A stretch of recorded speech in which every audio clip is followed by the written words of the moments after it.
from the room. But yeah. I do live stream from TikTok, and Oh, okay. I fly airplanes.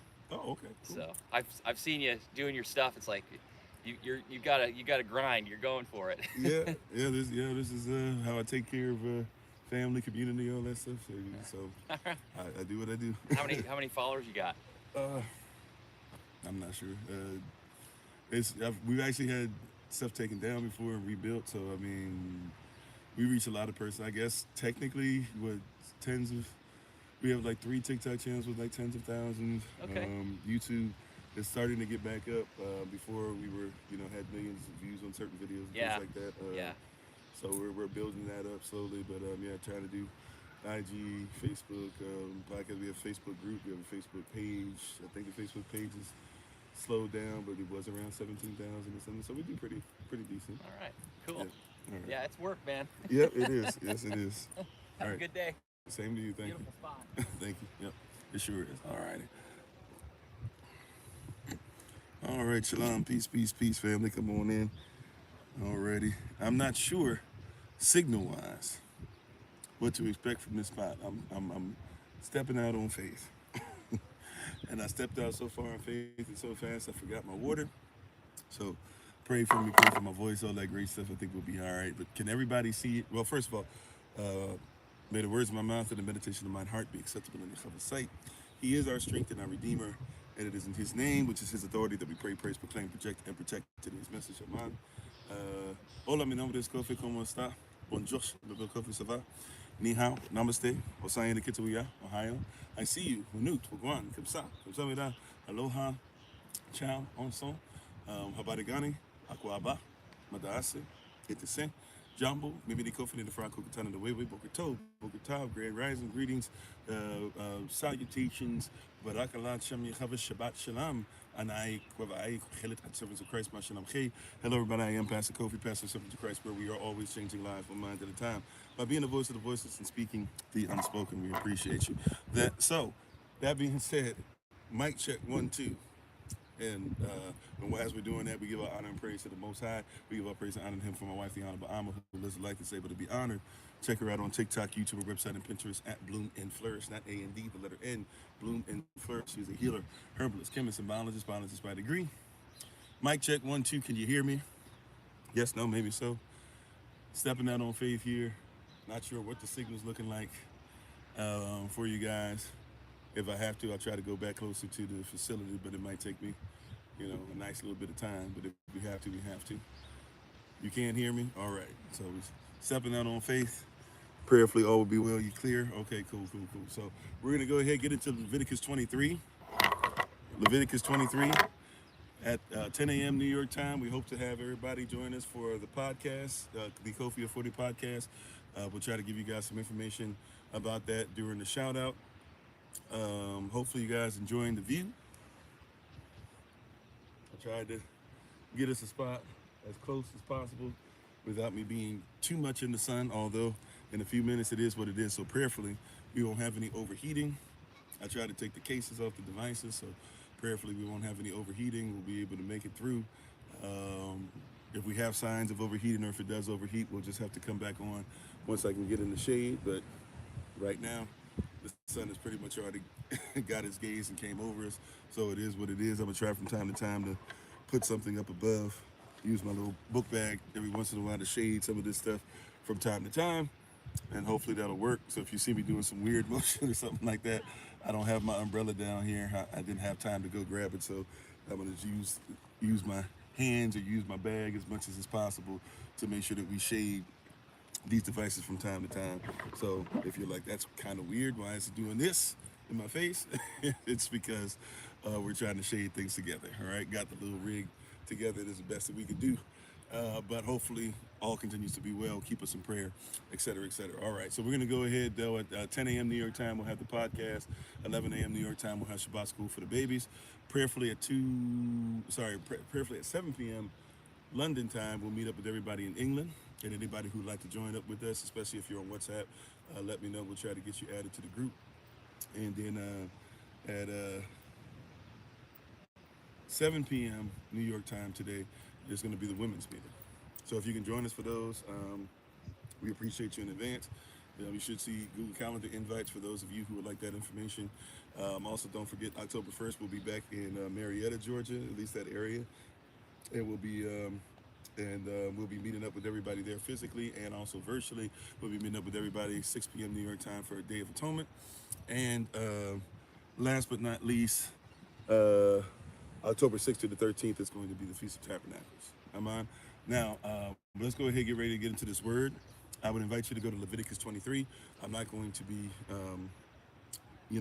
going word for word through it. But that being said, anything that I'm saying, you should be able to check out for yourself in Leviticus 23. So if you're able to go there for yourself, please, man, please, sir, do so. We're grateful. We just finished doing Leviticus 22 for a few days, then Thursday and Friday. So yesterday and the day before, we did Q&A. So we're back on track today with Leviticus 23. And we're going to talk about these holy days as far as where they are, why we do them the days we do them, and as sometimes happens, as I try to be my best self and be my honest self, we will also tell you some things that we will probably need to change up for next year because we are slightly off on one of the holy days as far as how to get there, right? So we're going to make sure that we actually go through those items and go through those things and talk about that and why it is that we may be off on those items and why we may need to go back to what the Most High has for us, or not go back to it, but get the exact date. We're pretty close, but you'll see what I'm saying in a second. So every once in a while, we have to admit, when we make mistakes, and it's more so not just even when we're supposed to start counting numbers, but also how we count the numbers. Because if we're not careful, we go back and forth between two calendars so much that we can start using the wrong calendar to determine these dates. So we're going to talk about that today. And we're going to go into some of these things as far as the Holy Day series. We're continuing this Holy Day series till October the 5th. And so we're excited to continue. And if you have any questions, comments, or concerns, it's not a Q&A day, but if you have any questions, comments, or concerns, feel free to let them be made known. I will do my best to get to them as much as possible. I am outside, and the sun is going to be in my eye quite a bit in a little bit, so I will try my best to see and hear as much as I can. If I don't see, if I don't hear you, please, ma'am, please, sir, don't take it any offense to it. Or if I miss you right away, it's not because I, mean to, it's just because I'm a human being. All right. So that being said, if you can rise to your feet, get ready to join me and repeat after me as we do our Bible pledge, or however you're able to reverence the word of Yahweh. If you're able to do so, thank you in advance for doing so with us. And while you're doing that, let me say shalom and peace, everybody. Let's jump in, right? We don't have as much time because it is Shabbat, and we got to get ready for the podcast. By the way, podcast is going to be very interesting today. So please, man, please, sir, feel free to partake in it. It's going to be a very interesting conversation today, one that will probably frustrate some, but that's okay. It's going to be a very interesting conversation. But let's go ahead and stand to our feet if you're able to, or however you're able to reverence the word. How you doing, Brother Alton, Sister Beck, Akut Debarach, Sister Tamika, Sister Carla, Cultural Prospect, Jay Sway, that Bell Girl, Grand Rising to everybody. Thank y'all for the love, by the way, like, shares, hitting notification tabs, subscriptions, all that's great stuff, including even donations that you guys give as well. We appreciate you. Don't forget Sunday's coming up, so if you do the 5 to 10 program, Sunday's right around the corner tomorrow. How you doing, Sister Greta? How you doing, Sister Deborah? Sister Jennifer, Double OG, Triple OG, Ivy in the ball. Thanks for being on. Thank y'all for the love. Big Brother Thomas, Chantel, teaspoon of sugar. Does it help the medicine go down? Or it's a spoonful of sugar. My bad. It's a spoonful of sugar. That's the wrong reference. Let's see. KSBASSI. I'm not sure if that's Kabasi. KS Bass. I'm not sure how to pronounce it. User 424, etc. Mando, Matthew, Miguel, Eve, Alex Diglar, Airborne, Bernard, Derek, Brother Richard, Pastor James, J.M. Moody, GMG Pulliam. And if I miss anybody, charge it to my head, not to my heart. Thankful and appreciative to everybody, and hope that you guys are having a great day. You said the spoon could be a teaspoon. It could be a teaspoon. That's right. How you doing, Sister Kimberly? Praise y'all for you. Oh, wow. Yeah. And I will try my best in the midst of all the stuff going on or whatever. I'm going to try my best to have a device set aside. That's why I was saying I might not be able to talk depending on what's going on today. But thank you for the invite, and I'm going to make sure I look for it. I'm going to make sure I look for it, right? We're going to try to make sure we should be able to, be in position But we'll praying for you and hope all goes well later on. How you doing, Sweet Pea? How you doing, Miss Jersey Girl? I see you continue to put great content up on Facebook. Be safe out on the roads. How you doing, Remnants? Everybody, if I miss you, charge it to my head, not to my heart. We appreciate, love, honor, and respect all of you. How you doing, Sister Allison? Um, I'm on. So I think I got mostly everybody. But let's go ahead and get into today, get into today's message, and then get ready for the podcast.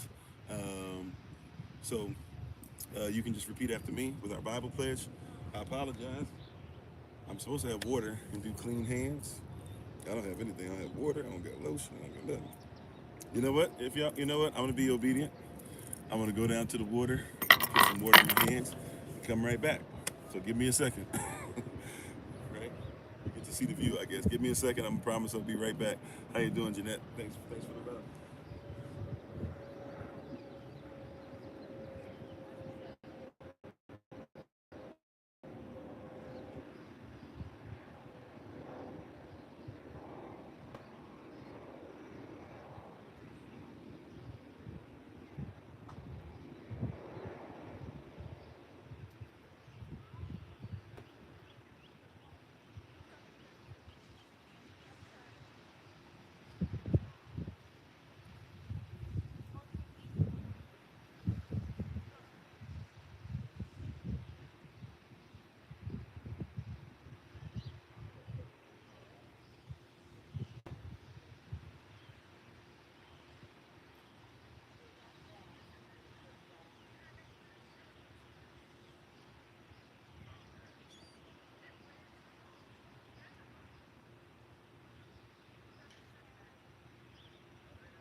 Okay.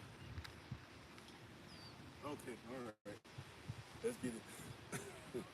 All right. You can put your right hand in the air and just repeat after me. This is my Bible. This is my sword, and this will I trust. For Yahshua is Lord. Uh, yeah. No son of God shall ever be heard. For this is my Bible, and this is Yah's word. Hashem Yechava. Amen. Yechava Shem, his name is authority. Let it be done unto us.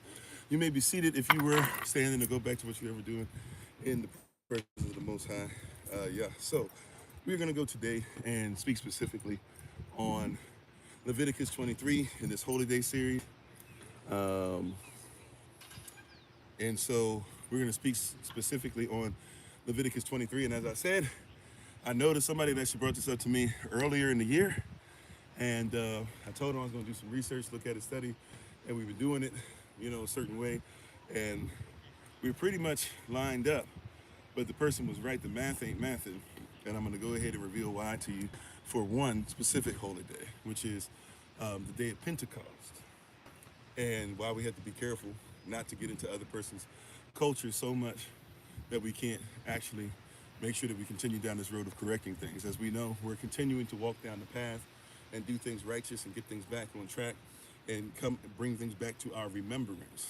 We were dismembered from certain things, and so we are remembering, coming back to where we are. How you doing, Warm Sun? Thanks for being part of the community. So, I'm sorry. Oh, thank you, Brother Alton. Appreciate you. So, we're going to have some honest dialogue with these holy days. Everything is fine except Pentecost, and Pentecost is not necessarily way off, but you'll see why I say that we have to look at some things differently for it. So if you, once again, we've been doing this Holy Day series for some time now. We're going to continue through October the 5th, and with this series, once we hit October the 5th, obviously we'll be doing the Feast of Tabernacles, right? But we want to make sure that we get this together. So we're going to give you some numbers here to help you to gather where we're supposed to be. Now, these are not based off of the Gregorian or Julian calendar. These are based off of the actual Israelite calendar. So you have to know when our new year is and how our calendar works in order to even be close to the holy days. Once again, the holy days are an extension of who we actually are as a people. How you doing, Bojo? Thanks for being on, being part of the community. How you doing? User 446-6232, etc. Thanks for being part of the community. Sister Jennifer, if I didn't say so earlier, everybody, we appreciate you. Alrighty. And once again, hopefully we have no problems with overheating. In case we do, just, if it goes out, right, just literally probably give us like 2 to 3 minutes. I'll just move to somewhere where there's, I have to move back towards where where the building is, and it will start back up. Okay, but let's get into it. So if you know when the new year starts, that's important. For us, it starts in the spring, right? Um, and we go by the calendar. Now, our calendar works differently because the moon indicates to us the month that we're in, the location of the moon, right? Whenever there's a such thing that it's called the new moon. The new moon is basically when the moon begins to peak out, right? And halfway through is what you call the full moon. And then when it starts to go and wane back down again, that's the end of the month, right? And you have to know when that month begins, right? How you doing, Sister Shirley? So there is some more things to this, right? To be able to get the fullness, the full gravitas of what's going on. That being said, um, you have you you have to know when you have to know enough about the culture to even know when Rosh Chodesh Nisan, which is basically our way of saying the new year, right? Rosh Chodesh Nisan is the first month of our new year. This year for us in 2025, to give an example, March 29th was the first day of the year, right? That was the first moon, the first new moon, not full moon, but the first moon that when the moon started to come out in our vision, right? That's the first month for us. Rosh Chodesh Nisan, that was March 29th of this year. So for us, our new year, as far as our calendar, as far as biblical calendar, if you will, Israelite calendar, if you will, kingdom calendar, if you will. We're talking kingdom sense today, not common sense. I'm gonna treat you like persons who are royalty and who deserve to be treated like somebody who knows your culture. So for us this year, we started March 29th. So that's when we start. So if you want to kind of have a reference point for how we look at things, that's, but next, it's never going to be on the same day because the moon operates differently than your calendar, right? So many of you, when it comes to your calendar, for many of us, the calendar basically goes like this. For many of us, when we think of a calendar, we think like, oh, okay, there's 31 days in January. There's 28 or 29 days in February. There's 31 days in March. There's 30 days in April. There's 31 days in May, right? 30 days in June, 31 days in July. There's a 31 in August, 30 in September, 31 in October, 30 in November, 31 in December. And that's kind of how we look at it, right? And no matter where the moon is, we're going to continue this. But this is based off of a romantic way, literally a Roman way of looking at the calendar that actually was gleaned from and taken from a Kemetic way of looking at the calendar, right? And how you doing? Is it Yanatayach? Thanks for being part of the community, right? So a lot of us are looking at these things completely different than what it's supposed to. You have crippling depression. Well, I'm not able to talk about crippling depression today. I would say this: if you have crippling depression, you're talking about is it self versus self. That's a kind of a one-on-one thing that if you would like to actually talk about it, we could try to set something up. No donation, anything needed. Yes, I care about you. That being said, knowing who you are and pressing towards the mark usually helps us to not depress, right? And trying to figure out what's going on is more so usually going to be helped by knowing exactly who you are and what you are and where you are and what you're supposed to be doing in the season. Right? So I would say, maybe at the end we can pray for you. If somebody can give me a reminder, especially, we can pray for, who is it, for Plug, is it? And we can make sure that we help out as much as we can, um, over a live session. It might not be the best way to even try to do something like that anyways. So if you like, there's a link tree. Feel free to look in the link tree for our information. Text me at one of the 202 numbers that are on there. And within my schedule, I'm pretty busy on Saturdays. But that being said, within my schedule, I'll make sure that I try to make space for us to talk if I can. Am I? Or even if it's not myself, somebody on staff can reach out to me. Right? But we'll do our best to help as much as we can. Maybe even something that I say today might help, at least to get your mind off, if nothing else. Right? Welcome on board, by the way. Thank you for opening up and expressing yourself. Right? So, but yeah, and sounds great to me as well. So hopefully we hear from you, even if we don't. We're in your corner, and even if it's something as simple as you coming every once in a while in the risings with us and sticking around and hearing a slight bit of something, like I said, even if that brings comfort to you, whatever we can do to help, we will do our best to, right? So, and how you doing, Elder Anais? Excuse me. So, in all the stuff that we're talking about and we're speaking on today, right? As far as Leviticus 23 with the holy days, we have to recognize there's a whole different calendar. Most of us live by a Gregorian calendar, a Julian calendar only, right? Nowadays, you have to live by at least that and also other calendars as well. But different cultures have different calendars. They have different ways they see the world. They have different belief systems. And the same thing is with us as a people. Because remember, one of the missing pieces to the word, to the kingdom, to Radach at Shamayam, to the kingdom of heaven, Radach at Yechad to the kingdom of Israel, etc. One of the missing pieces to this biblical union is that we're supposed to be coming together as a nation.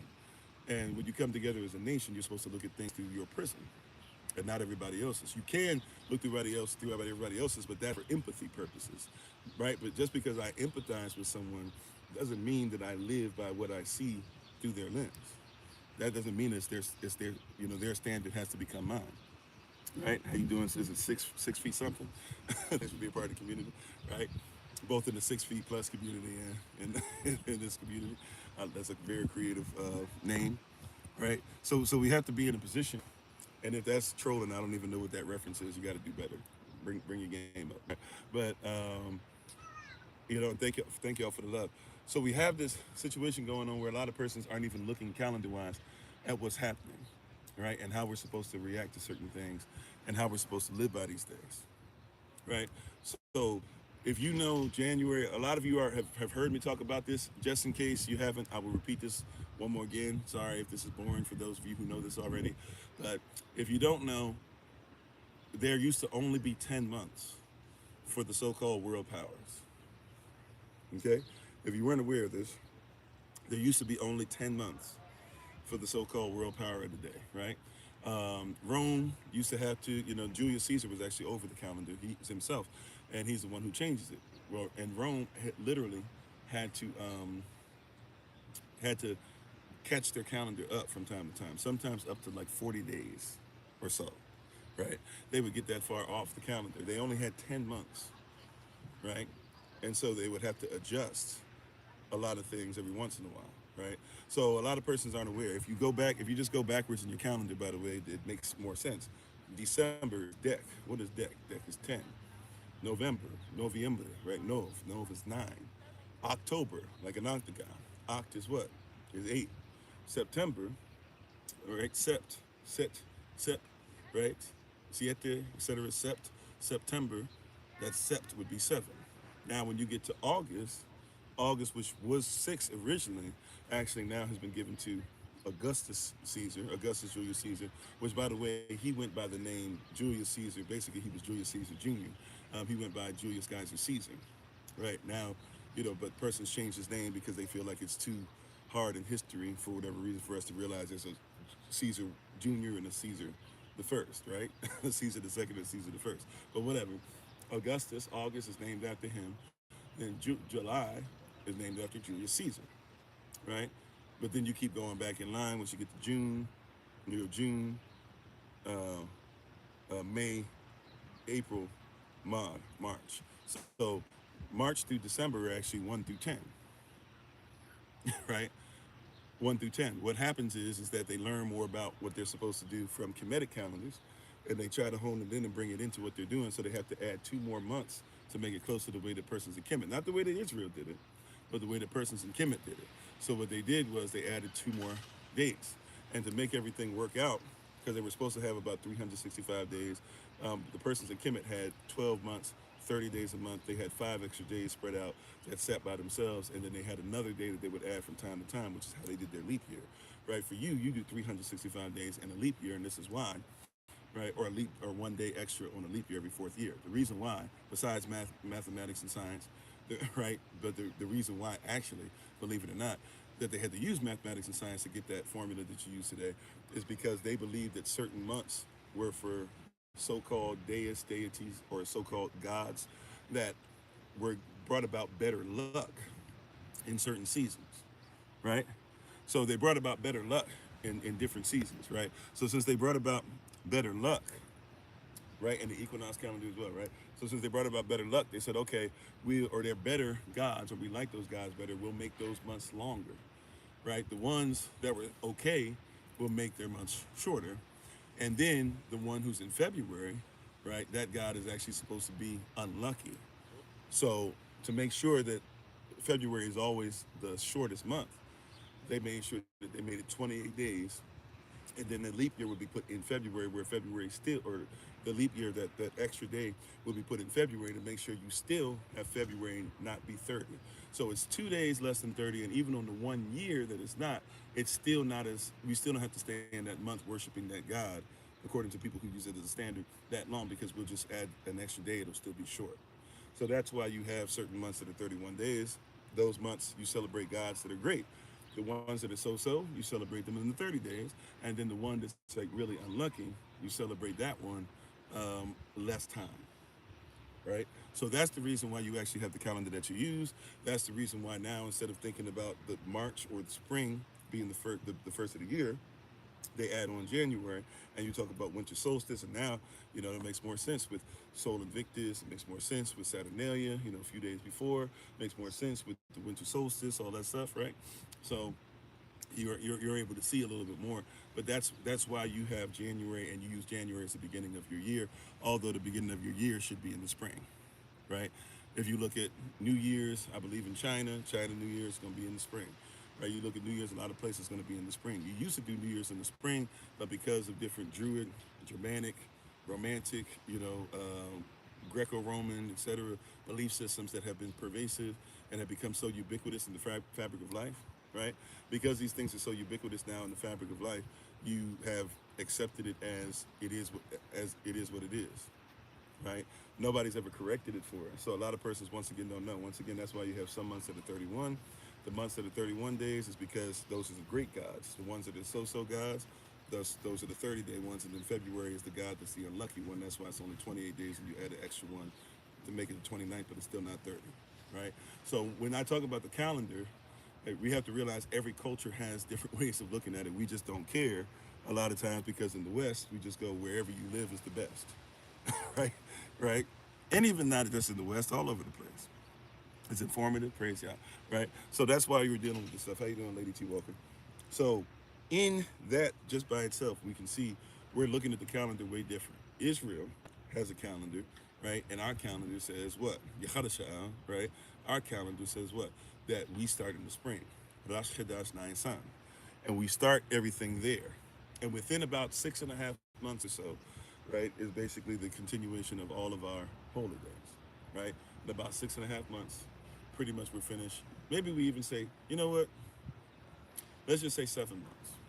7 months, basically, our holy days are pretty much complete. We have our first 7 months, which basically, so if you're dealing with this year, March, for example, you're talking about April, May, June, July, August, September, October, right? We'll be finished October the 13th with the Feast of Tabernacles, right? So pretty much you're going to have about 7 months of holy days, because the first holy day is Passover.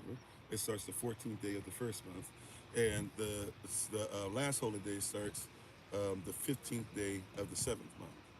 So basically, if you say, so basically 20 at the 22nd day of our year, or the 22nd day of the seventh month of our year.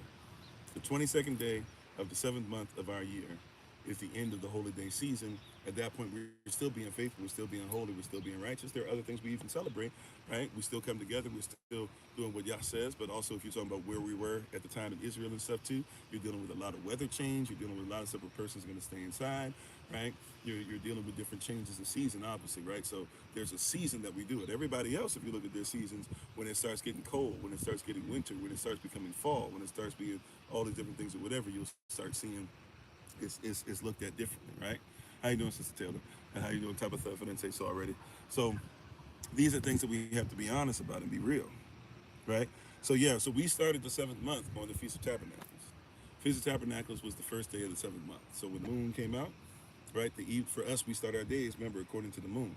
Not just only what does the moon look like and where we are in the calendar, or where we are in the month, but also we start we do our calendar by looking at the moon. So we also know the evening where the moon comes up to the rising. When the sun comes up, we go from evening to rising. That's why the evening and the rising was Yom Alav, or the first day. And the evening to the rising was Yom Alav, or Yom Ba'at, or the second day. And the evening to the rising was Yom Gaimon, or the third day. And the evening to the rising was Yom Dalit, the fourth day, et cetera, et cetera.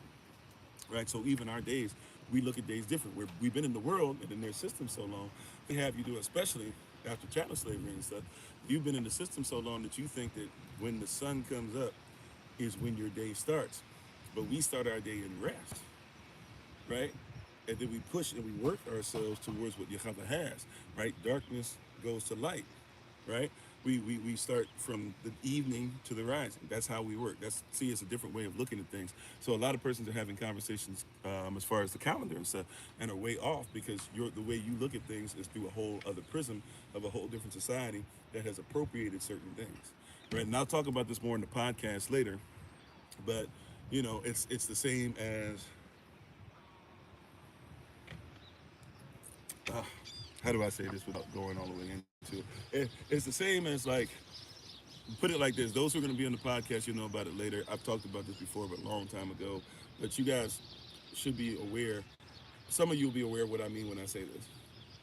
It's like looking at Mickey Mouse and seeing Mickey Mouse wearing white gloves, and seeing Minnie Mouse wearing white gloves, and seeing Goofy wear white gloves, right? And seeing all these persons wearing white gloves, right? Bugs Bunny wearing white gloves, etc. When you see these persons wearing white gloves, some of us know what that is, some of us don't. Some of us just go, oh, okay, that's just for blah blah, and but some of us know, some of us don't, right? So there's a way we're going to contextualize it, right? When I say this stuff, a lot of persons aren't even going to look at a whole bunch of different things that happen. They don't care about the origin of it. So when the Bible says the first day of the seventh month, it's not talking about counting January, February, March, April, May, June, July. It's okay, seventh day of July, let's go. No. Some persons do that. That's wrong. Right? The Bible's not saying do what Kemet did, right? Where you go by 30, 30, 30, 30, 30, 30, and then whatever the seventh month is, do it. No, no, no. The Bible's not saying go by what China does. The Bible goes by those who lived in Israel. They can see something specifically as what it's supposed to be, and it doesn't really have to be explained, but so much. How you doing, Sister Shima? Right? So for some of you, you don't know that. So as a reference for this year, the first Yom, Rosh Chodesh Nisan, or Yom Alav at Rosh Chodesh Nisan, the first year of, for us, 5786, which we're still looking into. We're not 100% sure if that's the exact way we should be looking at the year, but that's the most agreed upon. So we just roll with that for now, being honest with you. So for us, we're looking at least right now is year 5786. And in 5786, for us, we started off with March. Excuse me. We started off with on March 29th was Yom Alav at Rosh Chodesh Nisan. It was day one of the first day of our new year. How you doing, Sister Monique? All right. So that's why you do the math. So from that point on, we count. Right? What's the 14th day of the year? So you start at March 29th, as an example. 14th day of the year for us is Passover, Pesachim, right? That's how you count. So it's not Ishtar or Easter. Ishtar is another celebration. We also have to go a little deep into this as well. We don't have as much time as we normally do, but I would be remiss if I didn't make sure I did this correctly. You have to realize those who worship Jesus, so-called Jesus, right? Even though there's no letter J in Hebrew, but that being said, those of you who still worship half man, half Zeus, that's what his name actually means. Pegasus, horse of Zeus, Zeus, Dionysus, son of Zeus, Perseus, son of Zeus, right? So, Zeus, Jesus, or is Jesus or Jesus. Jesus is is Greek. Yesu is Latin. Right? Just to make it clear. How you doing, Dee Dee? Thanks for being part of the community. Right? So, Jesus is Greek. Right? Yesu is Latin. Right? And what happens is a lot of people have sprinkled some Jesus on it. Right? You sprinkle some Jesus on it and you say that's what it is, and everybody just says you just do whatever you say. But the reality is, Yeah, some people say 59:31. Yeah, we're doing some research on stuff because even both of those are kind of seem like they're a little off, but I'm not in the place in the position, or do I have the proof and evidence to be able to execute, a movement, or justify a movement of us off those dates right now. So that's what we're rolling with for now, right? How you doing, Rock Lot? And welcome back as always. So one of the things we're not honest enough about, we don't have honest dialogue enough about, if we be honest. If we be honest, the dialogue's not correct. Is that you have to actually have conversation about where these days fall. So Easter comes from Ishtar, right? And that's because those who celebrate Ishtar, who was the goddess, so-called goddess, who said she came from the moon in an egg, she was actually the wife of Cush, and then um, her son ended up. She left her husband when her husband got defeated, got with her son Nimrod, and became his wife slash mother, right? Doing the whole Gaia thing, if you know about Gaia in Greek pantheon and all that stuff in their history of their mythos, etc. Right? But you have Greek. I'm sorry. So you have Ishtar, and then she said that she came from the moon. She said that when they killed her son Nimrod, she said he was still a god, but he was the sun. That's where y'all get the son is the sun. That's not a biblical belief. That's not a Kemetic thing. That's not an Afrocentric thing. That's not what the Bible originally meant. That's what Ishtar said, right? Where you get this term Easter. A lot of persons continue to follow her and worship her and all that. She even said that her son, right? She was impregnated. She was very promiscuous, right? That's why fertility and everything with her, she was always having children. You'll see pictures of her with a whole bunch of breasts and areola, the same way that they show like bunnies with paps, right? You'll see a lot of things like that where she said that she said that her son, that her son was the sun, and his rays had impregnated her, right? And that's how she gave birth to a child named Tammuz. Tammuz was actually killed in a boring incident, and some persons, were like, well, what are we looking for the Messiah anymore? But they were looking at Ishtar, not the truth, not the way, not the life, right? Well, Moo, we'll agree to disagree there.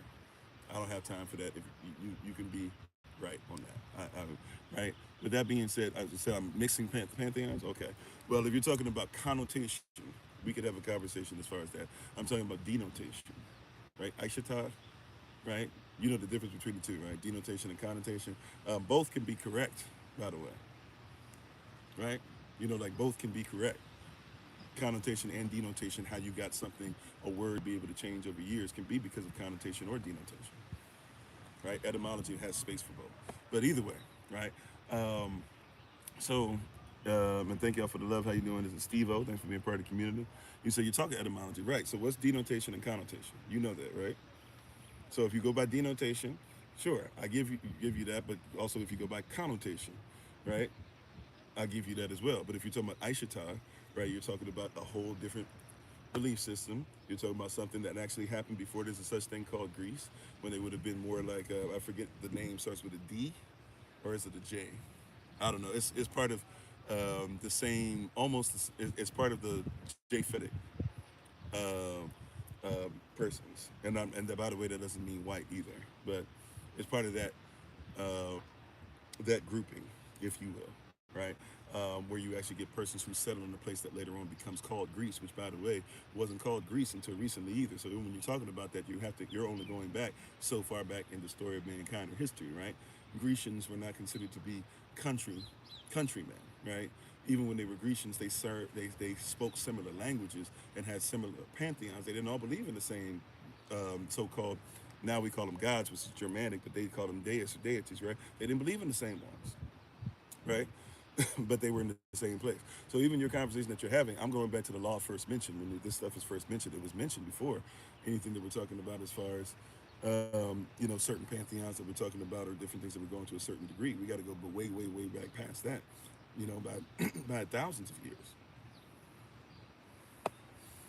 right? Well, anyways, like I said, I'm not going. That's not my focus. Neither here nor there. If you're right, you're right. Cool. I'm not trying to be right. I'm trying to be righteous. You got it. So, in continuing with this though, Ishtar, right? Yeah, we go back past 5,000 years, right? Even with what we're talking about. But anyways, you got it. So, so. what we're saying as far as Aishatar, Ishtar, whatever, and whichever country you feel has to do it so that you can feel you're right about it. My main point is that persons are getting this from something that's not the same as what you guys are thinking, right? Even the term Eve, evening, comes from worship of the moon, right? Those who were lunatics. Lunatics were persons who were not necessarily considered to be crazy just because. Now you call somebody a lunatic because you say they're crazy. A lunatic was somebody into lunar worship, like Charles Darwin was a lunatic. He worshipped the moon, right? Persons began to say persons who worshiped the moon were crazy, but he wasn't a lunatic because he was crazy. He was a lunatic because of his lunar worship, right? That's that's where it came from, right? And how you doing? Is it King Simpleton, right?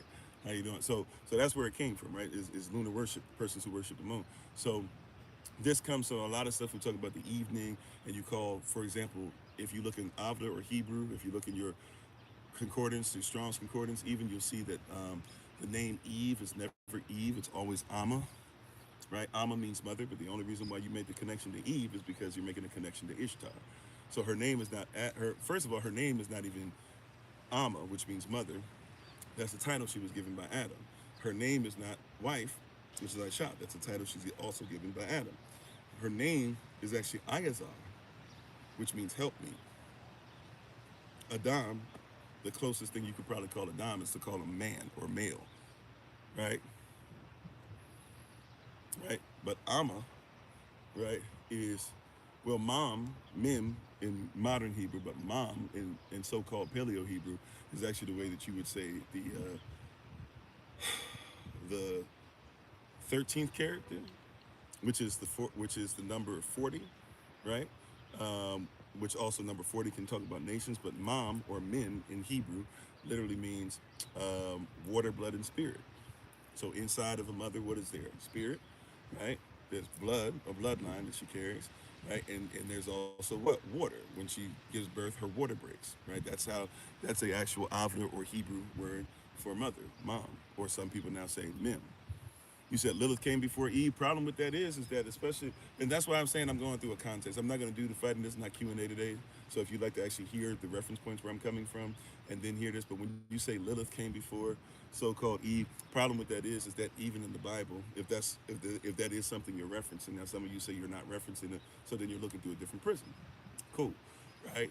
But in the Bible, Lilith is actually referenced many, many, many, many books into the Bible, right? And it said, hey, be careful about Lilith. Lilith is not of us. And those of you who try to use other things that are written that we know have been forged, whether you believe in what I believe in or not, persons who don't even believe in the Bible will tell you the things that have been forged to try and put Lilith in there. But Lilith comes from a whole different mindset. And Lilith is somebody who is basically, kind of something where people even try to make her one, even though that's wrong to do as well, but try to make her the same person as who we're talking about with Samarias, or I was mentioning earlier, who people call Aishatar or Ishtar or Easter, right? So Lilith doesn't come before Amma. Once again, though, you guys are using terms like Eve or blah blah whatever. You're talking about a different culture.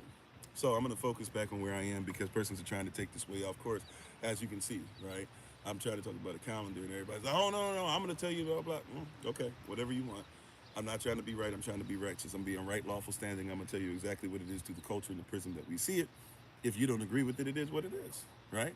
If you don't agree with it, have a great day. You might want to scroll because I'm not trying to ignore you, but I have to actually do what I'm called to do, what I've been invited to do here today, and make sure that we keep the whole truth, right? How you doing, Brother Jermaine? So, and Shabbat Shalom to everybody. Peace. Happy Sabbath. All right. So, and what we're talking about, and how you doing, Jay, today with the calendar and the Hebrew calendar and the holy days and Leviticus 23, right? The 14th day of the year for us is Passover. It's not the 14th day of January because that's not our calendar. Somebody put that on you. And yes, you should know that calendar at least to be able to function if you have to be in the world but not of it. When you go to do business and stuff, you better know what day it is. That being said, right, that's not what I'm on. And thank you for the compliment, bro. Right? But that's not what I'm on. That's not what we're on today. We're focused in on the holy days and when they come in, where they come in, why they come in, right, and what day. So the 14th day of the first month according to Leviticus 23, is our holy days. And it actually starts off in Leviticus 23.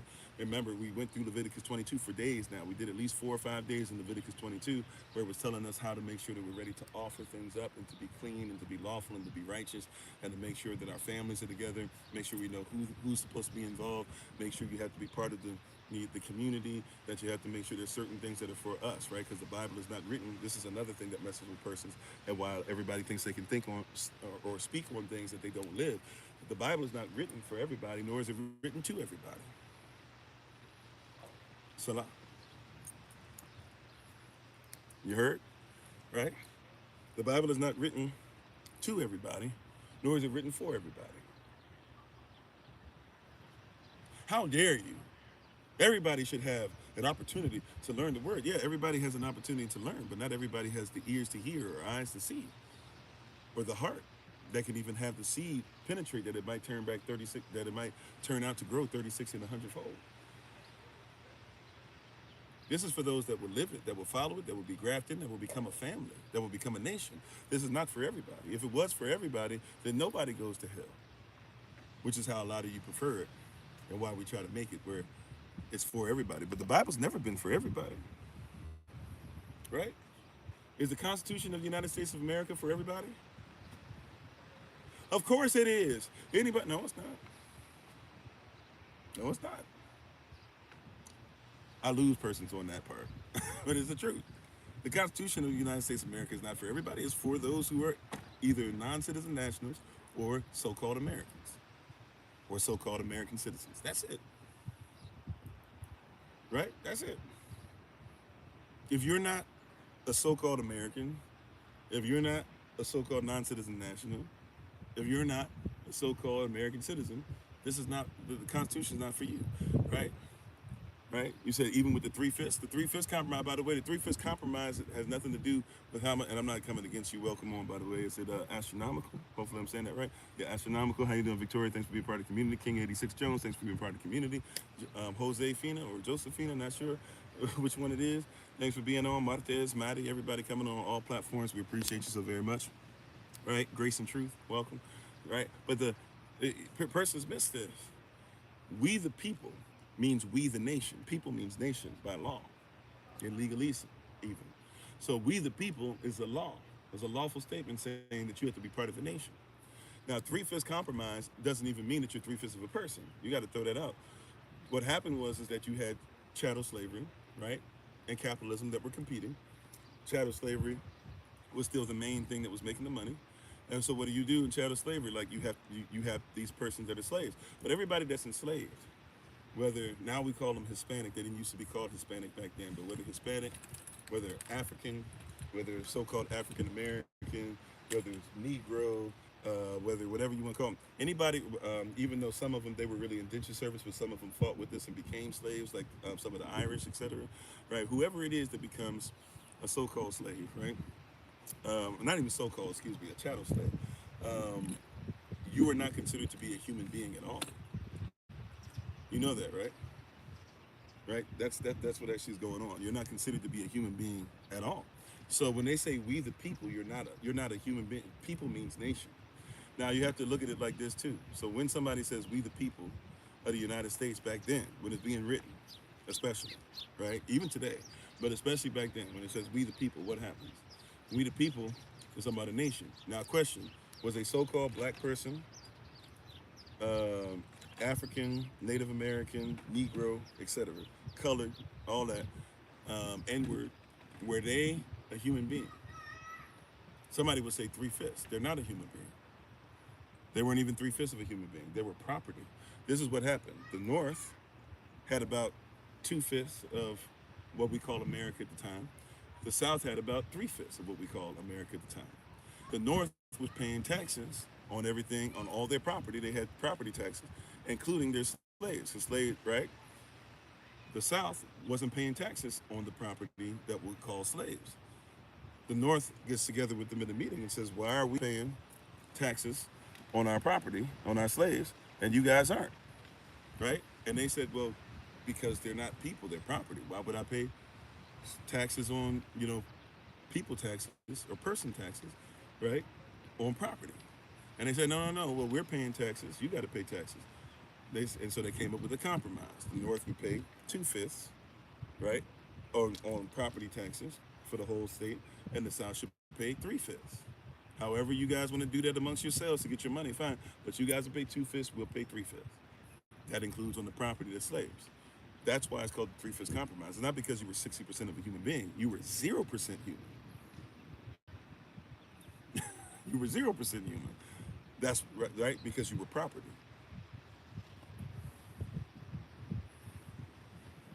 Right? You were 0% human. I can see that to a certain degree, Jake. Still got to learn about it though to make sure that we're doing what we're supposed to, or at least seeing what persons are trying to do against us, for us, et cetera, right? Right? But yeah, you were property. That's why you could be branded like chattel. You were chattel. You were property. You were not a human being. Okay, right? But that being said, so we're looking at stuff persons don't get it. We're looking at things through a different prism, through a different lens. Going back to the holy days, focusing in on that, right? We're looking at it through a different lens. So Passover is the 14th day of the new year, right? 14th day of Rosh Chodesh Nisan. Once you hit Rosh Chodesh Nisan, you start counting to 14, including that first day. You get to the 14th day, that's called Passover, right? That's called Passover, Pasachim, all right?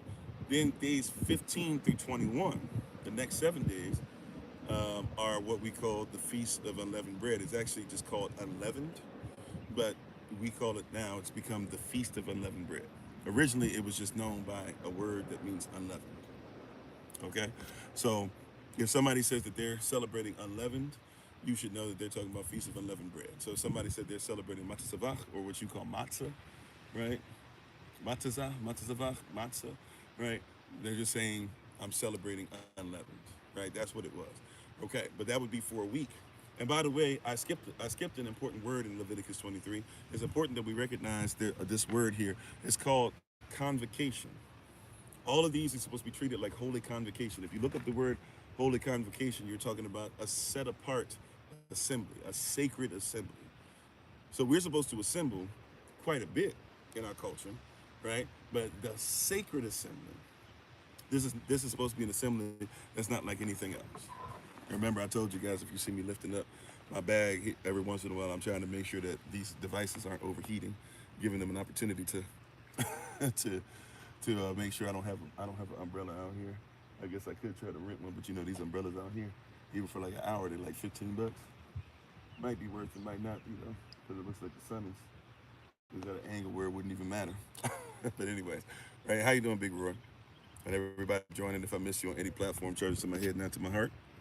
If you're on this platform in particular, if you recall, if you don't say shalom or peace or hello, I might not even see you. And right now, with the sun the way it is coming in my eye and coming against the screens, I can't really see it as much as I normally do. So please forgive me if I miss you.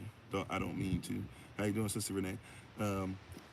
So all these things about it. So when we get to Feast of Unleavened Bread, or unleavened, day 15 through 21, this is a convocation, holy convocation, a set-apart convocation, a set-apart assembly, a sacred assembly. All of these things are sacred. They're not to be taken lightly, right? It's not, oh, well, maybe I should. This and that. No.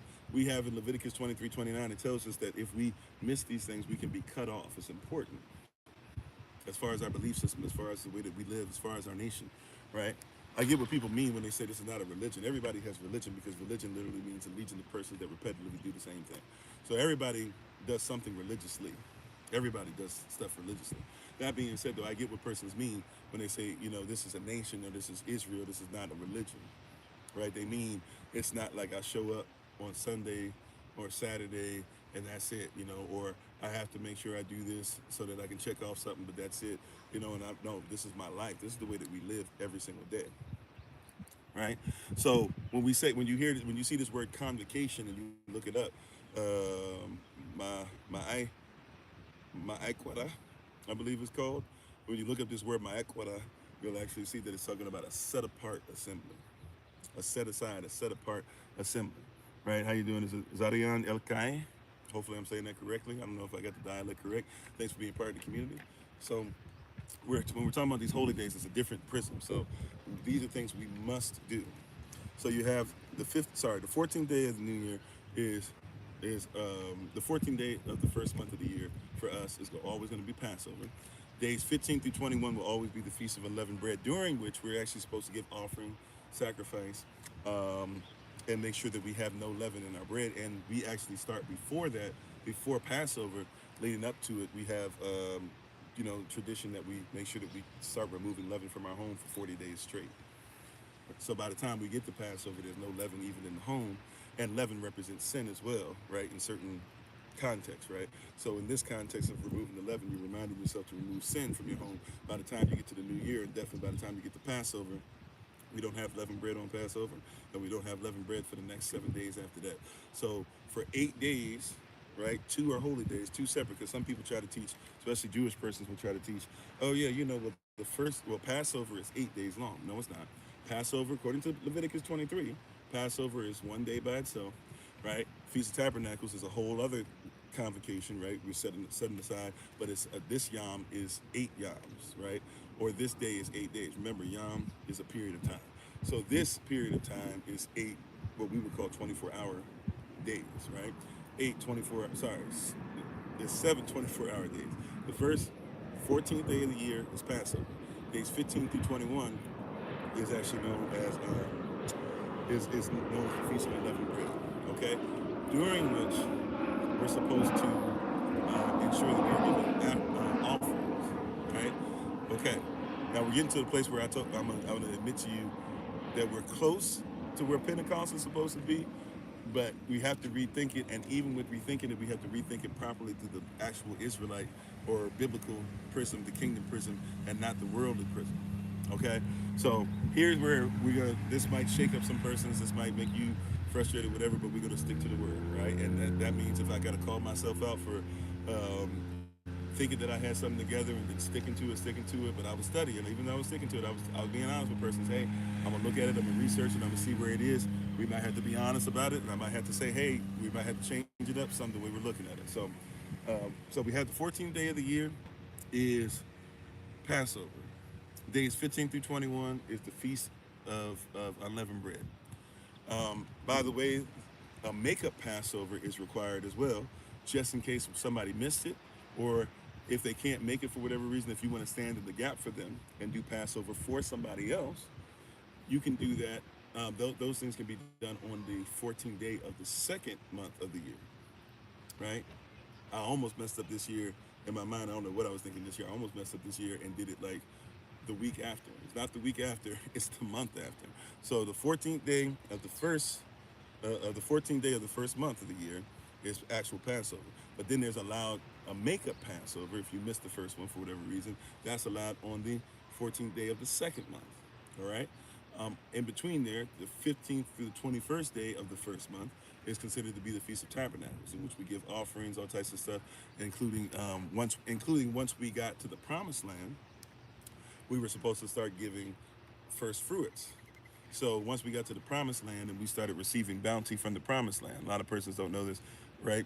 But once we got to the Promised Land, right, we were promised to go to a place flowing with milk and honey, right? Once we got to this place, there was a certain time where Yahweh, I think we talked about this with Joshua in Joshua chapter 5, going into Joshua chapter 6, or maybe Joshua chapter 4, somewhere around there. But Joshua 6 is where the walls come tumbling down in Jericho. Joshua chapter 5 is where they're giving Joshua chapter 5 is how they're getting themselves ready and things like that for that situation and making sure that they're clean and lawful and legal. And one of the things that has to take place for them as the children of Israel at the time is that they had to go and they had to actually you guys remember in the wilderness it rained down manna and sometimes even rained down quail, and even rocks would be cleft and you would be able to get water out of those places. So you would have they would get manna, right? And food was always provided for.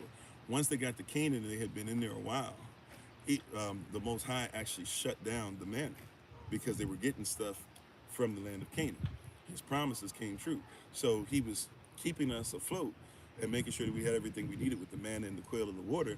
But once we got to Canaan, after a while, he shuts down the actual manna, the manna, the bread, the what is it? That's what it actually refers to. What is it? They didn't know what it was. They knew it was bread, but they didn't know what it was. You couldn't duplicate it. It never has been duplicated, right?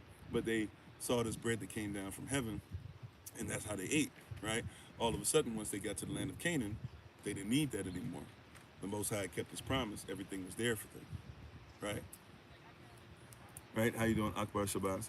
And thank y'all for being on all over the place. So, yeah. So in this, so that's what's going on. So you see the manna, or what people call manna or whatever. What is it? That gets shut down, right? And that was because, according to Leviticus 23, they weren't supposed to do it in the wilderness. But once they got to the land of Canaan, from that point on, they were supposed to give first fruits in a sheaf. They were supposed to take basically big old leaf, right, and their first harvest, right, because you're still in the spring. So the first stuff that starts popping up in the spring, you give it to Yah already. That's the first fruits. So first fruits is not first fruits. First fruits is not something that you're supposed to just do randomly.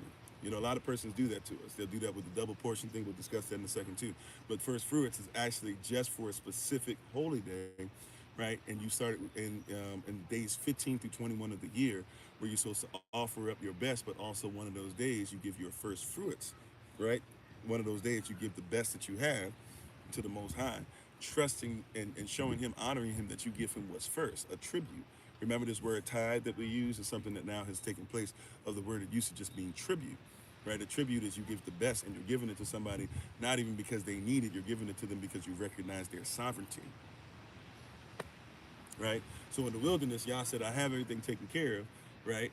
But he gives us specifics. He says, but hey, when you get to, he tells us in advance. Moses writes this down. Moses didn't go into the land of Canaan, right? But Moses gives us his word. So this is Mosaic law, even though Moses would not even be part of this, but this is still Mosaic law, where it says, right, there are different types of law, but there's Mosaic law, and Moses is told specifically, tell the children of Israel, once they get to the promised land, that they are supposed to make sure that they give first fruits during this season. Do I know the timeline has changed? You're going to have to give me more information than that, because I could be aware that the timeline has changed. Matter of fact, I could be aware that it's using the Julian Gregorian calendar, stuff that we've already talked about since before you got on, apparently.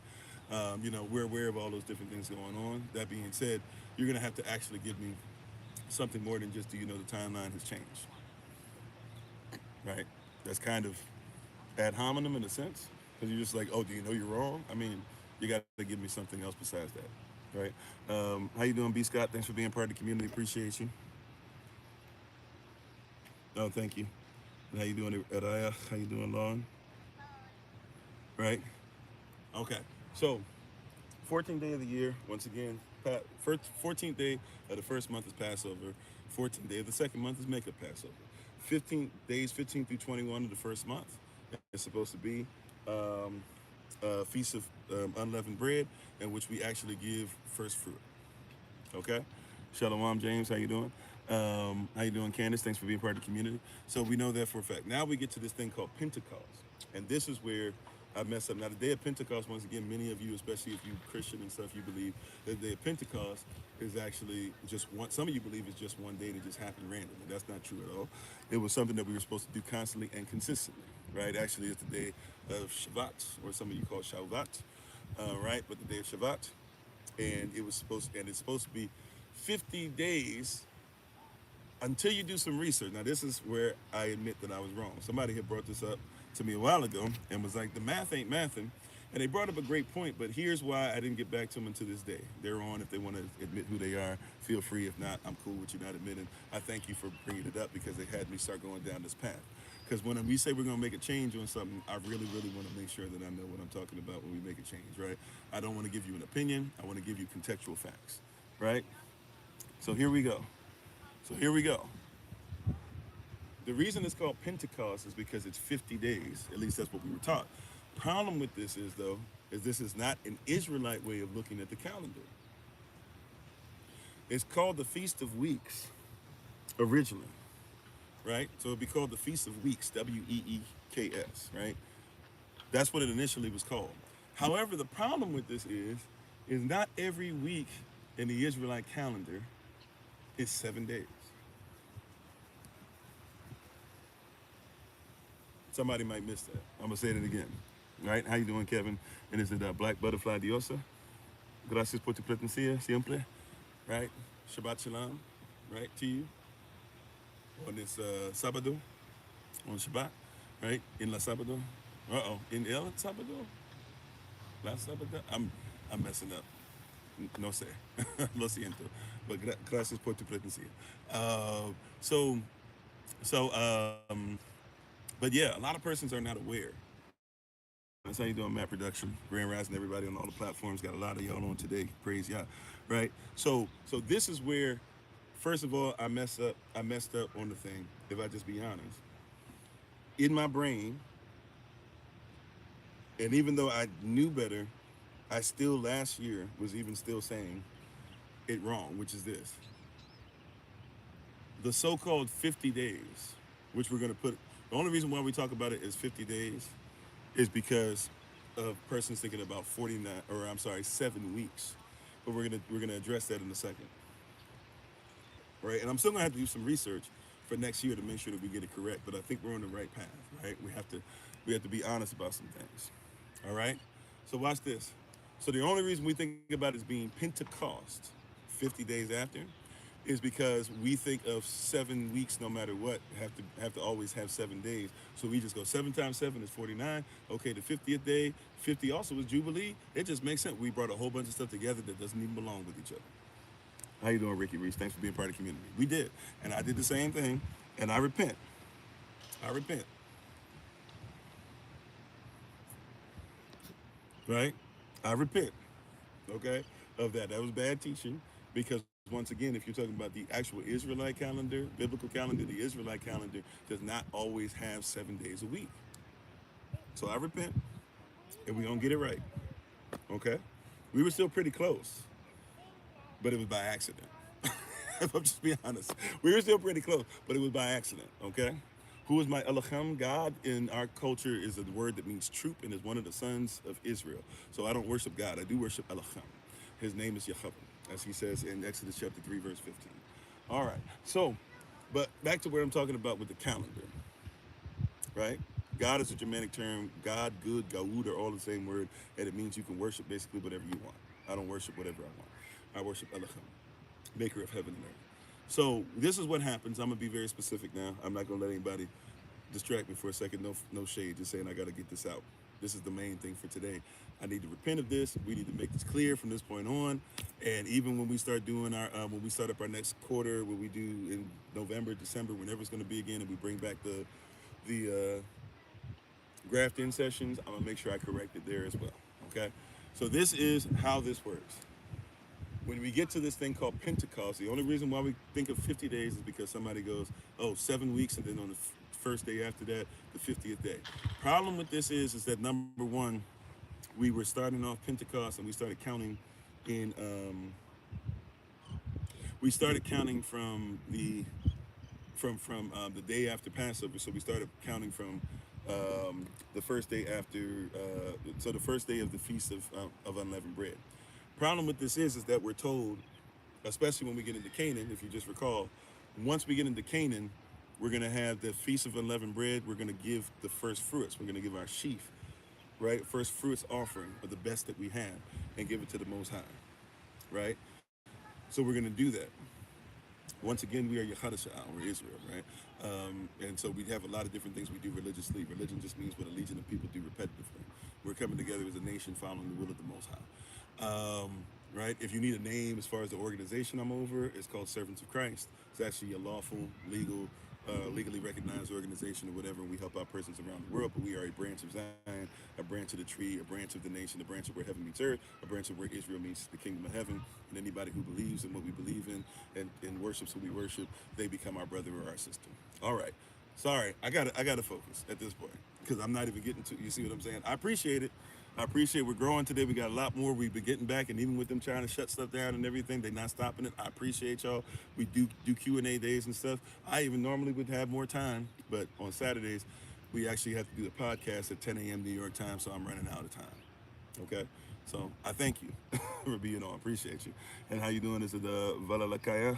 Thanks. I hope I'm saying it even close. Thanks for being part of the community. How you doing, Tony? Thanks for being part of the community. Thank you, Sister Jennifer, for reposting. Thank you, Rudy Perry, for being part of the community. Carlo, for being part of the community. Everybody, we appreciate you. Discipline through distractions. Come on. I gotta follow the word. All right, here we go. All right, so Leviticus 23.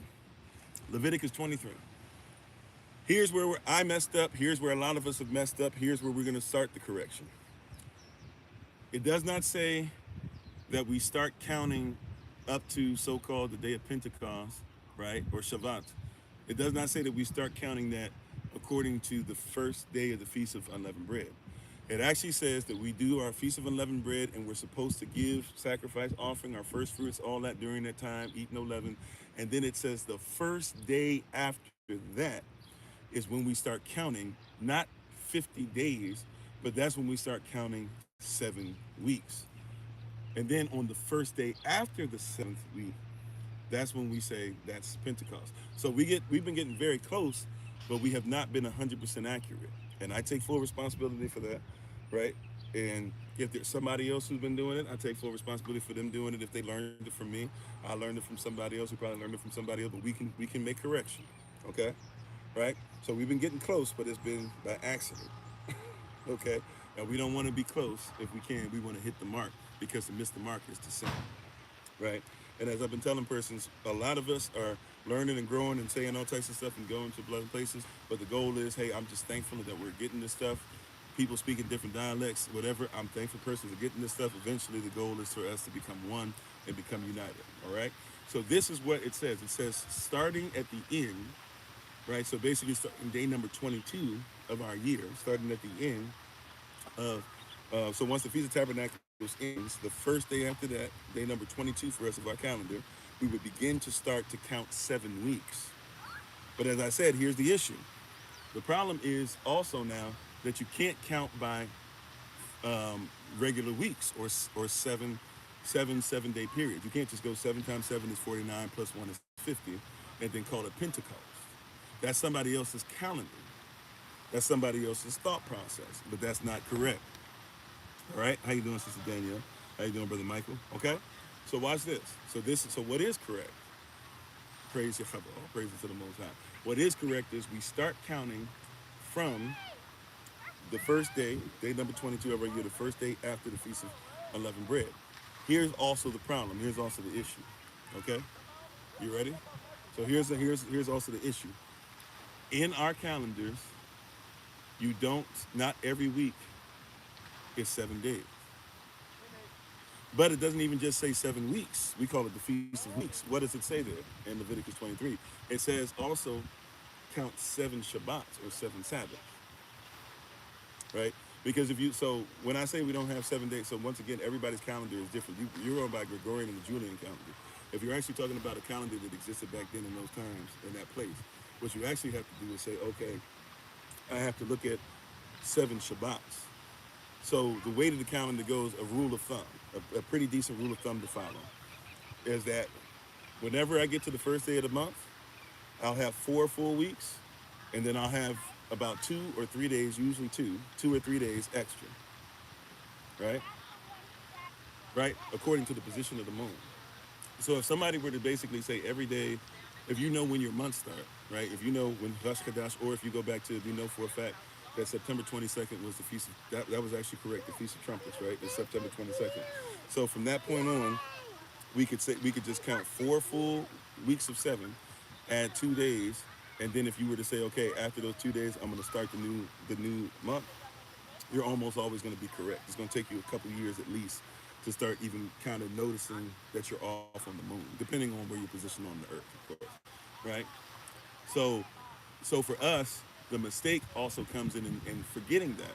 So if we go 7 days, depending on when stuff is happening, if we're going seven weeks, that means you're also going to have to take into account that there's at least going to be 2 days extra you have to add on.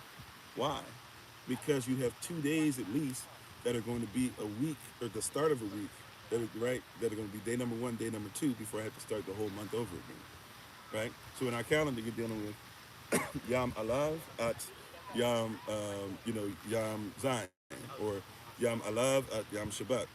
You're going to deal with that 7 days, 7 days, 7 days, 7 days. Then you have 2 days extra, right? And then you're going to do it again for 3 more weeks, right? 7 days, 7 days, 7 days.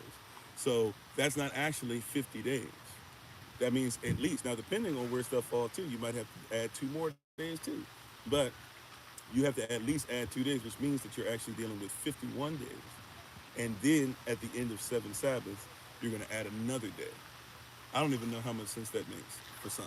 If you're just hearing about this for the first time, that might be something that's totally confusing to you. I'm going to try again. Right, how you doing, Small Fries? How you doing? Is it Ophiuchus? Which hopefully is not a curse word. Thank you for being part of the community. Right? So I'm going to try and say it again. You're going by not just 7 weeks, you're going by 7 Shabbats. Right? So in essence, right, the way that the calendar works, I gotta have at least 4 weeks, followed by 2 days, followed by 3 weeks. And then at the end of that, whatever day is at the end of that, I have to have the Feast of Weeks, or what we now call Pentecost. Right? So in essence, I don't have a whiteboard or anything in front of me. I'm gonna try this. Right? I have to go a full 30 days. I have to go, in that 30 days, I have to go 1 week, that's 1 Shabbat. 2 weeks, that's 2 Shabbats. 3 weeks, that's 3 Shabbats. 4 weeks, that's 4 Shabbat. Now, the way the calendar works, I have 2 extra days before I go to week number 5, right? A full week, or even before I go a full week, before I have another Shabbat. I'm only gonna have 2 days, and then the calendar has to restart. So then I have to go, okay, so I got 4 weeks, 2 days, right, extra in there, right? So I have 7, 14, 21, 28, plus 2, that's 30. And then I start, then I have to have 3 more full weeks. 37, I'm sorry, 37, 5th week, right? 44, 6th week, 51, 7th week, that's 7 Shabbats, right? 7 Shabbats, and then I add an extra day. I don't know if that makes sense or not. I'll probably have to show it on the whiteboard at some point, but I just want to at least get it out there, right? Get your mind thinking different, because our weeks are not the same as the Gregorian calendar. So we have 4 weeks, but then we have at least 1 week that's only going to have a couple days, 2 or 3 days at the most.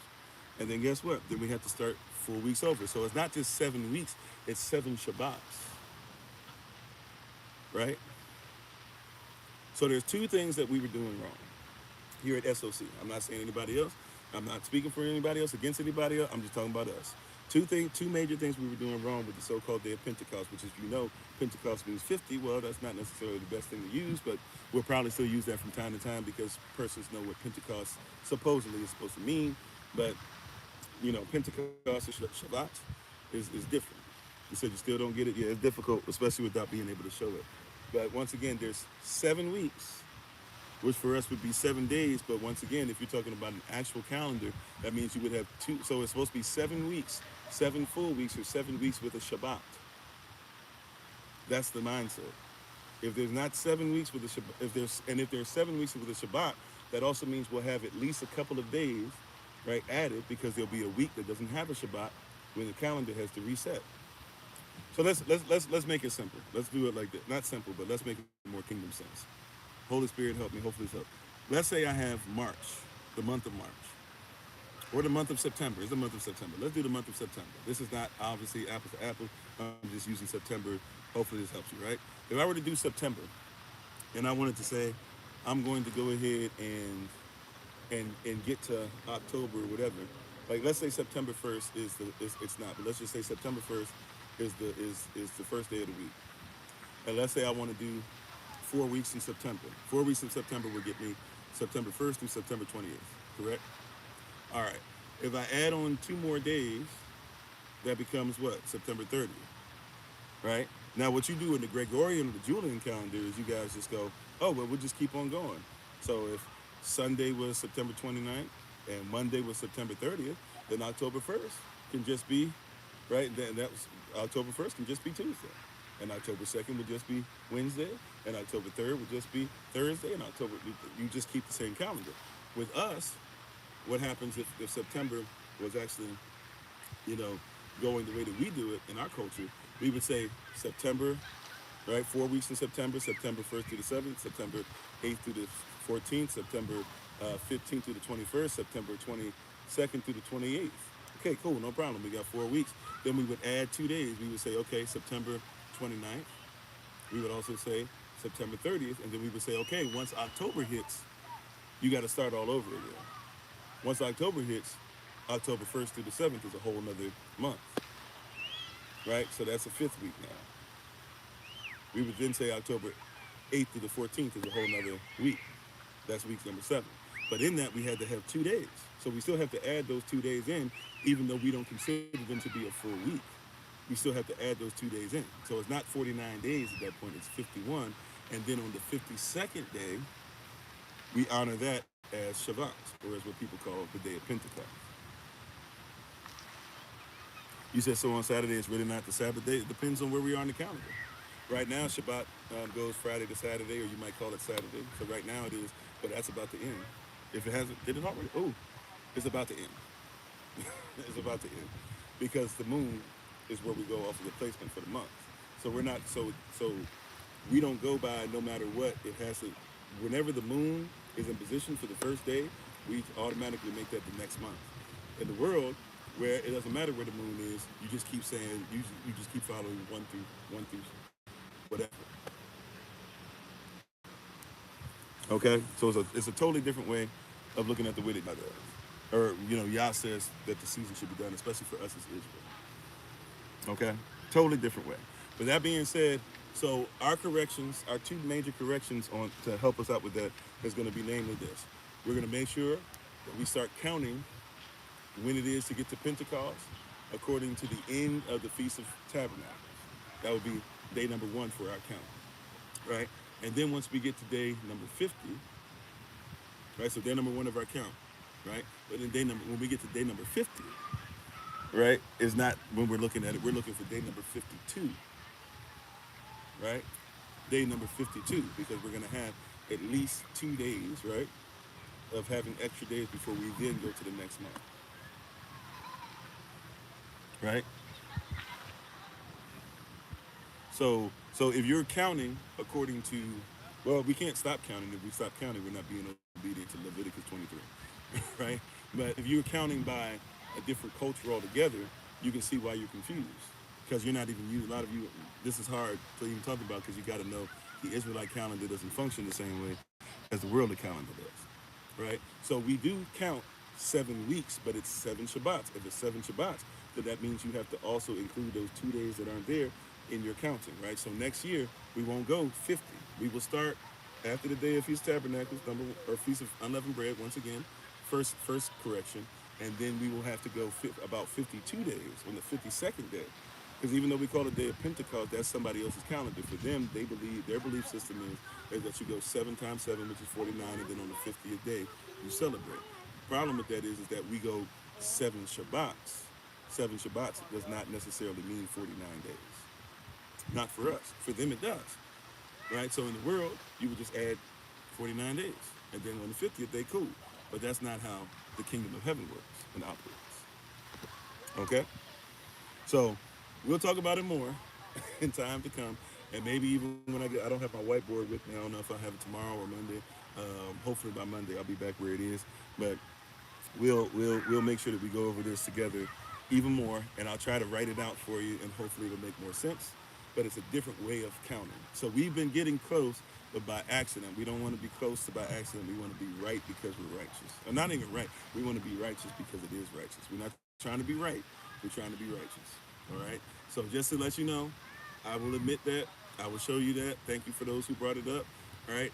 Now you see, hopefully, we can see where that is. Not only should we start counting after the Feast of Tabernacles, or Feast of Trumpets, which is obviously a big correction, but then also, too, we need to do the exact amount of days, and the exact amount of days are not based off of 50, because in our calendar, you have to have 7 Shabbats for that to be the actual 7 weeks. Okay? So we'll look at that. Okay? Just want to make sure. So we'll look at that. So that's what we'll do. So I just want to pull that out, right? This is so we got that correct. Everything else we've been doing 100%, right? Even with we're talking about first fruits, going for the Feast of Unleavened, and then coming back talking about the double portion. Now the double portion is on Shabbat, or the so-called Day of Pentecost, right? The Day of 52, or the day of Pentecost. But so we do, and we do give offering on there as well. That's the double portion. I want to also bring that one up. So we talked about first fruits and what that is, and that's really only supposed to be done during feasts of feast of unleavened bread. Maybe if you want to try and do it after the fact, if you couldn't do it, okay, I guess. But really, it's supposed to be your first fruits. So you're supposed to do it on feast of unleavened bread, right? We probably wouldn't even accept it as first fruits because it's not first fruits. It's not first, right, for the season. But that being said, so you do that now on so-called Pentecost or on the Feast of Weeks, right? When we get to that Shabbat, which is the third holy day, right? When we get to that, there's something there done called a double portion. Now, because Elijah asked for a double portion of from Elijah, excuse me, Elisha asked for a double portion from Elijah. Many persons have preached this over a year that he was asking for a double portion of whatever spirit he had. He wanted twice as much. But that's not what happens. Even if you look at what happens there after Elijah is translated on that chariot, you'll see that basically Elisha just does everything that Elijah did.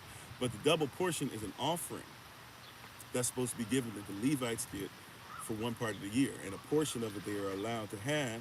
And it's not even for all Levites. It's supposed to be for like the Levites who are doing major stuff, who are basically at the top, right? The high priest. A lot of times, even there's like 12 major families out of them, and they change their stuff what they do each month, and each month somebody's over something different. But the persons that got it that high, right? They were allowed to take a portion of some of the double portion. They still had to give and sacrifice and burn offering, but there was a double portion, and they usually would even signify it a lot of times even by bread. Besides all the other stuff they would bring, they would have these specific types of bread baked just for that day, and they would make 10 of them, and then they would take 2, and the priest would take them in their hand and bless them and bring them before the Most High, right, to offer up unto him. So it's like a double tithe in that season, right? Not all year. Not not hey, today I want a $5,000 line. No. During that season, during that day, right, one day, right, is a double portion, okay? And the double portion is one that shows that you are a leader. So when Elisha, who was an apprentice to Elijah, right, had the mantle put on him, when he was his apprentice, and Elijah is getting ready to go, and Elisha notices it, he keeps basically asking him and begging him along the way, hey, can I please get a double portion? I've been doing what I'm supposed to. Can I be the leader now? Can I be the leader now? And that's why Elijah keeps saying, it's not mine to give. In other words, if Yah wants it, you'll have it. That's the conversation, right? If Yah wants it, you'll have it. That's the conversation, okay? So the first fruits is only for Feast of Unleavened Bread. Double portion is only for the day of Pentecost. Anybody try to hit you up on anything else, they're lying to you or they don't know the word, okay? That's the only. And by the way, we shouldn't be trying to hit you up, but you get what I'm saying. If somebody's trying to get you to give a double tithe or a double portion because this is the season of whatever. If I know the word, there's only one season. There's only one day that I do a double portion, and that is so-called Pentecost. There's only one season that I do first fruits, right? And that there's only one season that can be first fruits, in the spring when I give them the best of everything that I have. That's it, right? That's it, okay? All right. Now, fourth holy day, we just did September 22nd. That is the Feast of Trumpets, where basically we gather together, the trumpet sounds, the shofar sounds, and we come together. And really, it's a chance for us to enjoy and also remind ourselves that we can be called at any moment and that the sky can crack open at any moment, so to speak, right?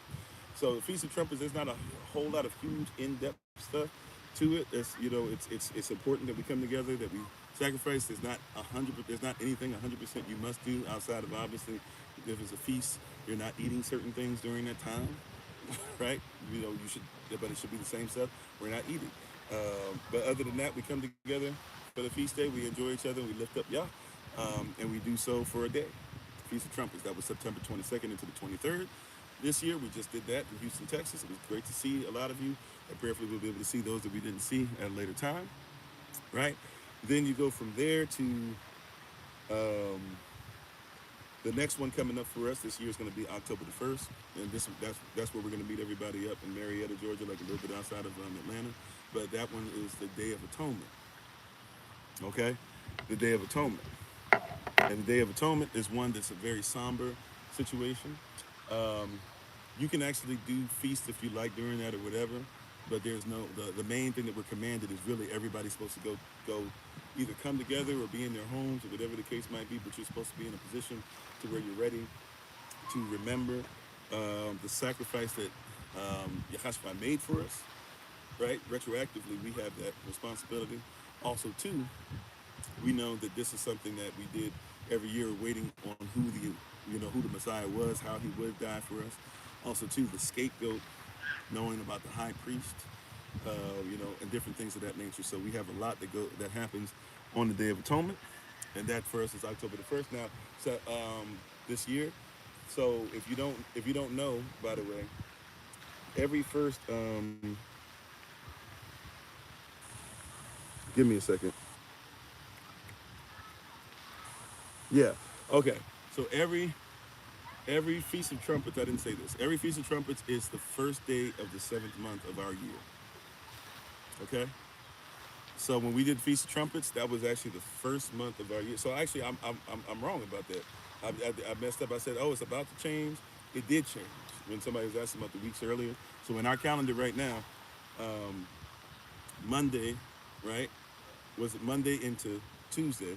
Is the beginning of the 7th month of the year. That means that now, so the moon is in a different position, right? So that means that we are actually going from our 7th day, our Shabbat, if you're going by the Israelite calendar, right? You can still go by the other calendar. We live in the land of our captivity. We get it. Do the best you can with it, right? But our Shabbat right now is actually Sundays going into Mondays, right? So Sunday evening when the moon comes out, going through Monday, right?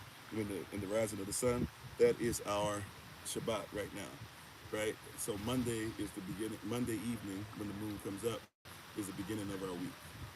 Okay. So Monday going into Tuesday is the beginning of our week right now by Israelite calendar, right? And then Sunday going into Monday is the Shabbat, or the 7th day of the week. So we're doing that for the first time, right? So we do that this week, another week, a week after that, a week after that, and then that's when you add those 2 days, right, that I was saying. And if you could do that on a regular basis, you'll pretty much be able to keep up, even if you don't have a calendar in your hand, right? Right? And how you doing? This is Tadah for life. All right. Thanks for being on. Thanks for sharing. How you doing, babe? My wife is on the Honorable Almonds. Always, you can check her out on TikTok, YouTube, her website, and Pinterest at Bloom and Flourish, not A-N-D, the letter N. Bloom and Flourish. She is a healer, herbalist, chemist, and biologist, biologist by degree. Love you, babe. Thanks for being on this journey called life with me and becoming one with me. I appreciate you. Right. So back to Day of Atonement. So Feast of Trumpets is the first day of the 7th month. All right, and then these are the numbers. So Feast of Trumpet is the first day of the 7th. Okay, Day of Atonement is the 10th day of the 7th month. So whatever day you get to in Feast of Trumpets, if you want to make sure Day of Atonement is correct, add 9 days. Right? Feast of Trumpets is always the first day of the month. Day of Atonement is always the 10th day of the month, as far as the Israelite calendar, the 7th month. Right? And thank y'all for the love. Thank you. Appreciate you. How you doing, June? Thanks for being part of the community. Right? And then the Feast of Tabernacles starts on the 15th day of the 7th month. Okay? So when we had the 3 at the end of the season, of the Holy Day season, first day of the 7th month is going to be Feast of Trumpets. 10th day of the 7th month is going to be Day of Atonement. 15th day of the 7th month is going to be the Feast of Tabernacles. Okay? Always. Hasn't changed. Right? Was never supposed to change. Yah says that he's even going to do some of this stuff with us when we get to heaven. Yahashua said this, right? He said he's going to, when we get to heaven, that's when we'll do Passover with him up there, and he'll partake of the cup with us. Right? These things, as your will be done on earth as it is in heaven, these are things that we are constantly, consistently supposed to do. There is no end, there is no beginning. Right? So you can look through Leviticus 23, and remember, it tells you that these are considered to be convocations. What are convocations? They are assemblies that are set apart, right? They are righteous assemblies. They are sacred assemblies. So these are not just normal, right? This is stuff that we take serious. We set this time apart, and we're supposed to do so as a nation. You even said that means that today is an Israelite Shabbat. Let me get myself in order. Well, no. Today is Saturday. So Friday into Saturday, a lot of people treat that as Shabbat. It's the seventh day in the land of the captivity, right?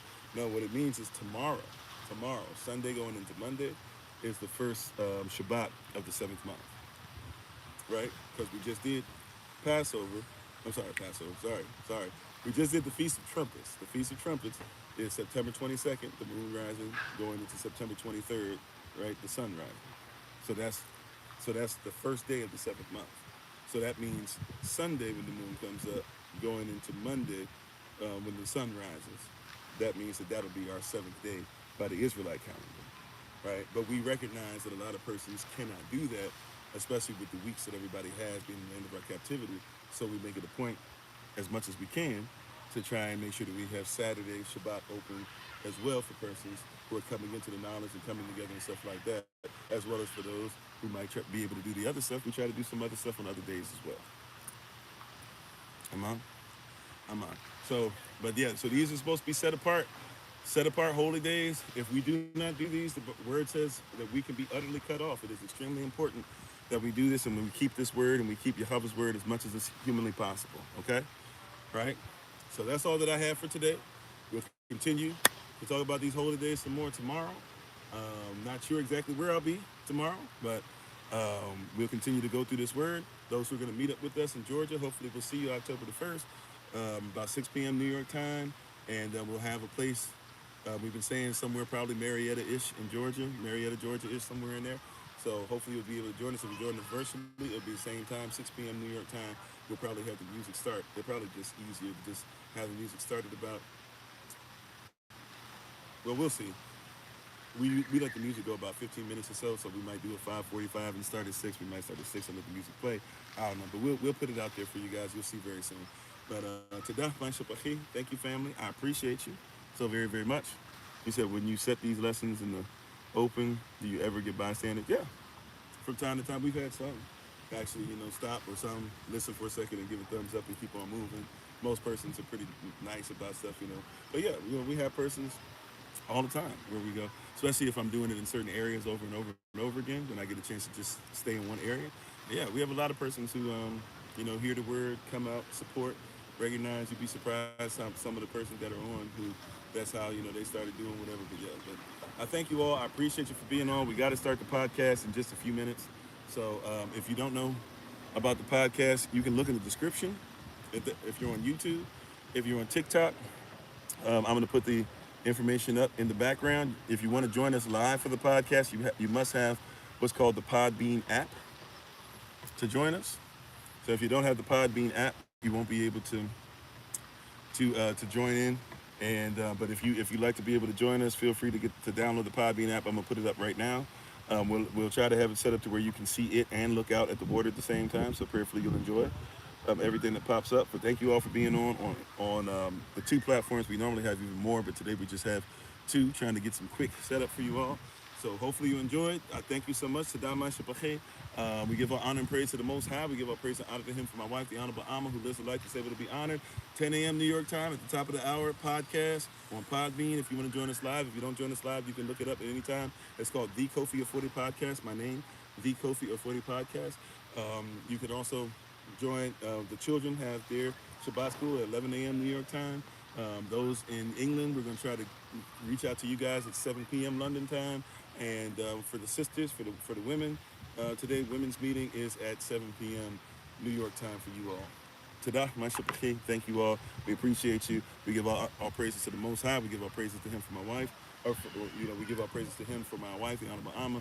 And please remember, as always, family, that you are loved, you are necessary, you are majestic, you are fearfully and wonderfully made, and you, which is all of us working together, will be the reason why people who are in this system no longer have to be of it. Bye, take care.